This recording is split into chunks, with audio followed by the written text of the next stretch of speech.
Generally कहा जाता है कि मुझे इंश्योरेंस की ज़रूरत नहीं है। इंश्योरेंस की ज़रूरत आपको नहीं, आपके परिवार को है, जिनकी उम्मीदें आपसे बंधी हैं। लाइफ इंश्योरेंस से हम अपनी 4 नीड्स को फुलफ़िल कर सकते हैं: family income, children education, children marriage and retirement. अब आपके माइंड में आ रहा होगा कि ये फैमिली इनकम क्या होती है। फैमिली इनकम को हम टर्म प्लान कहते हैं।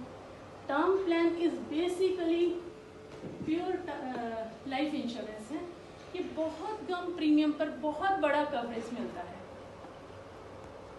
अब ये टर्म प्लान लेना ज़रूरी क्यों है? अगर आप अपनी फैमिली के अकेले व्यक्ति कमाने वाले हो, अगर ऐसे में कुछ हो जाता है तो आपके बाद आपकी फैमिली के फाइनेंशियल सफ़र ना करना पड़े। इट मीन्स आपकी एब्सेंस में आपकी फैमिली के लाइफ इंश्योरेंस से हम अपनी 4 नीड्स को फुलफ़िल कर सकते हैं: family income, children education, children marriage and retirement. अब आपके माइंड में आ रहा होगा कि ये फैमिली इनकम क्या होती है। फैमिली इनकम को हम टर्म प्लान कहते हैं। Term plan is basically pure life insurance है। ये बहुत कम प्रीमियम पर बहुत बड़ा कवरेज मिलता है। अब ये टर्म प्लान लेना ज़रूरी क्यों है? अगर आप अपनी फैमिली के अकेले व्यक्ति कमाने वाले हो, अगर ऐसे में कुछ हो जाता है तो आपके बाद आपकी फैमिली की फाइनेंशियल सफ़र ना करना पड़े। इट मीन्स आपकी एब्सेंस में आपकी फैमिली के लाइफस्टाइल को मेंटेन रखने के लिए बहुत ज़रूरी है टर्म प्लान। स्पेशली आपके पास आपने लोन लिया हुआ है, बच्चों की एजुकेशन है, बच्चों की मैरिज है या अदर रिस्पॉन्सिबिलिटीज़ है, या हम कह सकते हैं कि आपकी लायबिलिटीज़ एसेट से ज़्यादा है, तो आपको टर्म प्लान लेना ही चाहिए।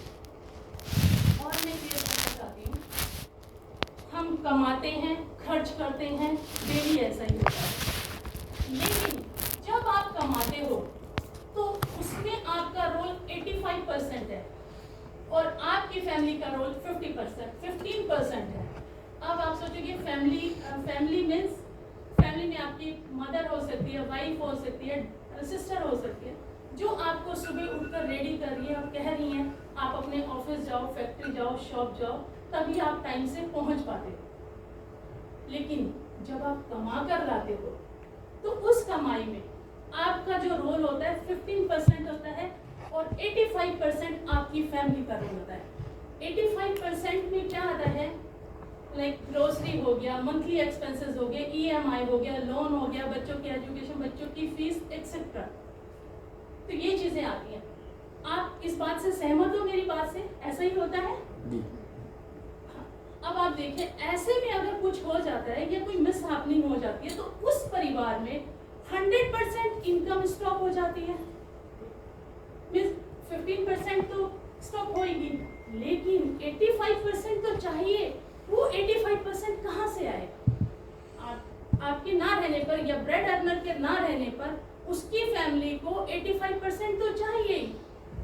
वो उनके रिलेटिव कोई भी आकर नहीं कर सकते, ये एक्चुअल में ऐसा है। तो ये जो 85% है, ये किससे पूरा हो सकता है? ये only term plan. Term plan is basically क्या होता है? टर्म प्लान को लेने से क्या होता है कि एक तो हम टेंशन फ्री हो जाते हैं और हमारी फैमिली प्रोटेक्टेड हो जाती है। ठीक है, टर्म प्लान को हम अपना जो है कवर होता है ये 85 ईयर्स तक होता है। अब आप सोच रहे होंगे कि ठीक है, हम टर्म प्लान लेते हैं तो हमारा कवरेज कितना होना चाहिए? It's very simple. हर इंसान का लाइफस्टाइल अलग होता है, मंथली एक्सपेंसेस या इनकम अलग होती है। अब आप देखो, हर जो भी आपकी एनुअल इनकम है उसका 20 टाइम्स का कवर आपके पास होना चाहिए।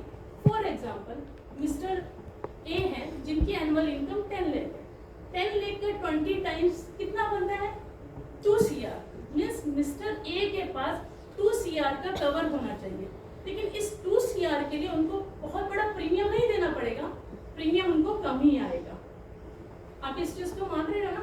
yes.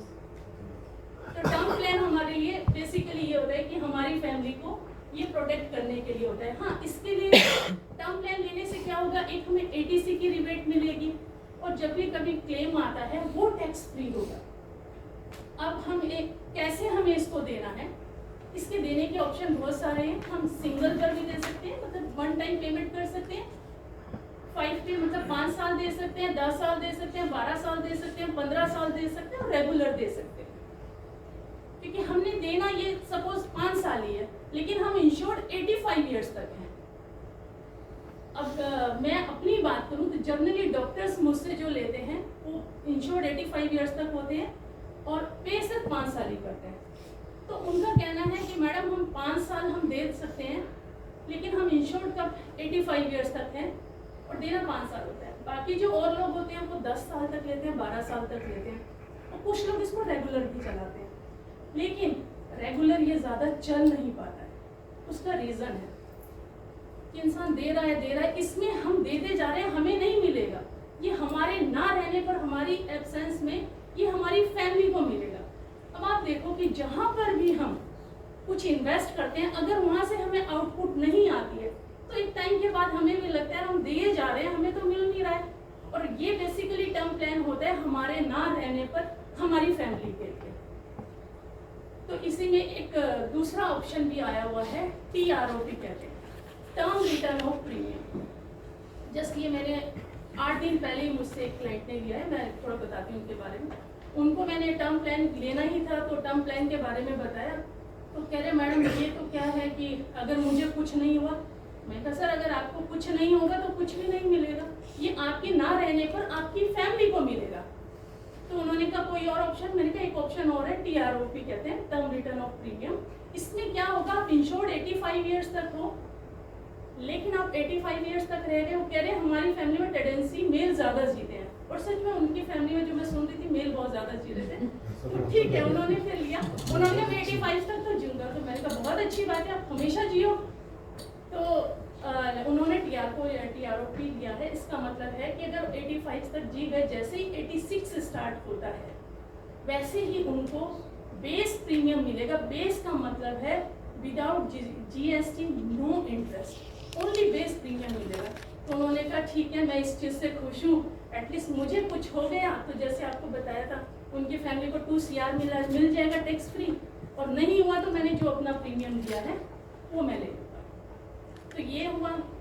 लेकिन आज के जो जनरली जो 30 ईयर्स वाले होते हैं, अगर मैं उनको बताती हूँ कि टर्म प्लान क्या ज़रूरी है, ये क्यों लेना चाहिए, तो वो समझते हैं कि नहीं मैडम अभी नहीं, हम आज से 5 या 10 साल के बाद देंगे। जबकि ये बहुत बड़ी गलती कर रहे हैं वो, क्योंकि इस समय उनकी एज कम है, उनको जो है प्रीमियम कम पड़ेगा, वो इस चीज़ को नहीं समझ रहे। वो कह रहे हैं कि आज से 5 या 10 साल के बाद देंगे, तो हो सकता है वो 5 साल या 10 साल के बाद जो है हेल्थ इश्यूज आ गए, तो उनको क्या होगा, हेल्थ इशू आने पे कंपनी डिनाई भी कर सकती है, और उनका जो है उस समय तक आते आते जो भी प्रीमियम होगा 50% या 100% वो ज़्यादा होगा। तो मैं यही कहूँगी, आप सभी को बोलूँगी कि सबसे पहले आप अपनी फैमिली को प्रोटेक्ट करो और टेंशन फ्री रहो, और जितना जल्दी लोगे उतना फ़ायदा होगा। ये है, and these are this benefits हैं। अगर हम ये क्यों लेते हैं, these are my gifts and these are my ask. Thank you.